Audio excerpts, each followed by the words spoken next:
Assalamualaikum warahmatullahi wabarakatuh. Baiklah, pada kesempatan kali ini kami akan menampilkan proses imbibisi pada kacang hijau. Kami dari kelompok 4 yang beranggotakan 3 orang. Yang pertama yaitu Megawati, yang kedua Konita Lutfia, dan yang ketiga yaitu Tasya Sofwa Rifkiani. Video ini dibuat untuk memenuhi tugas praktikum mata kuliah Fisiologi Tumbuhan dengan dosen pengampu yaitu Ibu Suraida MSI.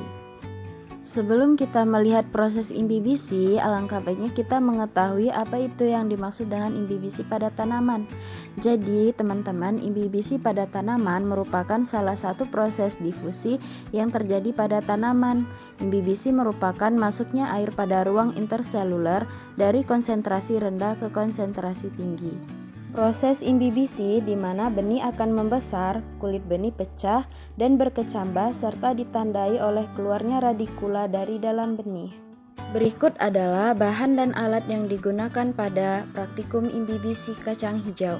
Bahannya yang pertama yaitu ada biji Vigna radiata atau kacang hijau, yang kedua yaitu ada air secukupnya. Yang kedua yaitu ada alat. Yang pertama yaitu penggaris, yang kedua yaitu pisau, yang ketiga yaitu gelas, dan yang terakhir adalah kertas label. Cara kerjanya yaitu air diisi setengah gelas pada masing-masing gelas. Pada masing-masing gelas diberi label untuk membedakan hari pertama, hari kedua, dan hari ketiga perendaman. Setelah itu masukkan biji pada masing-masing gelas sebanyak 10 butir kacang hijau. Lalu kita amati proses perubahan imbibisi pada kacang hijau hari pertama, hari kedua, dan hari ketiga. Ini adalah foto imbibisi biji kacang hijau pada hari pertama. Biji kacang hijau kita belah menjadi 2 menggunakan pisau, lalu kita ukur dengan menggunakan penggaris. Ini adalah foto hari kedua perendaman biji kacang hijau pada proses imbibisi. Seperti halnya pada hari pertama, biji kacang hijau pada hari kedua kita belah menggunakan pisau, lalu kita ukur dengan menggunakan penggaris. Ini adalah foto perendaman hari ketiga atau hari terakhir biji kacang hijau pada proses imbibisi.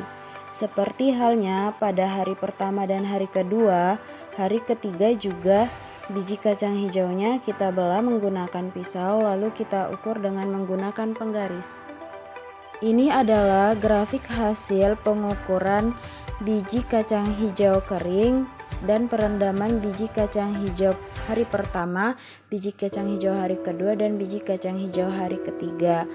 Setelah menghitung rata-rata dari tiap-tiap biji, diperoleh bahwa biji kacang hijau kering yaitu 0,3, biji kacang hijau hari pertama yaitu 0,79, hari kedua 0,84, dan hari ketiga atau hari terakhir yaitu 0,87.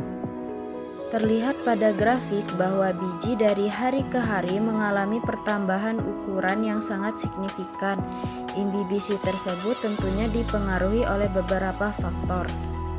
Faktor-faktor yang mempengaruhi imbibisi yaitu yang pertama konsentrasi air, yang kedua yaitu tekanan hidrostatik, yang ketiga yaitu luasnya permukaan biji, yang keempat yaitu suhu, dan yang terakhir adalah ukuran dari biji itu sendiri. Kesimpulannya yaitu yang pertama, imbibisi merupakan penyerapan air oleh imbiban yang terjadi pada proses perkecambahan tanaman. Proses perkecambahan tanaman yang mana air yang diserap merupakan 90% penyusun tubuh tanaman dan mempunyai fungsi untuk aktivator enzim, reaksi dalam reaksi hidrolisis, sumber H dalam fotosintesis, penghasil O2 dalam fotosintesis, dan pelarut dan pembawa berbagai senyawa.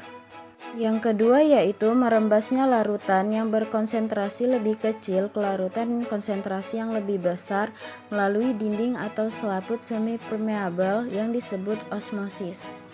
Dan yang ketiga atau yang terakhir yaitu terjadinya peristiwa difusi yang merupakan gerakan partikel dari tempat dengan potensial kimia lebih tinggi ke tempat dengan potensial kimia lebih rendah karena energi kinetiknya sendiri, sampai terjadi keseimbangan yang dinamis. Itulah tadi penjelasan dari kelompok 4 mengenai proses imbibisi pada kacang hijau. Jika terdapat kesalahan, kami mohon maaf. akhiri. Wassalamualaikum warahmatullahi wabarakatuh.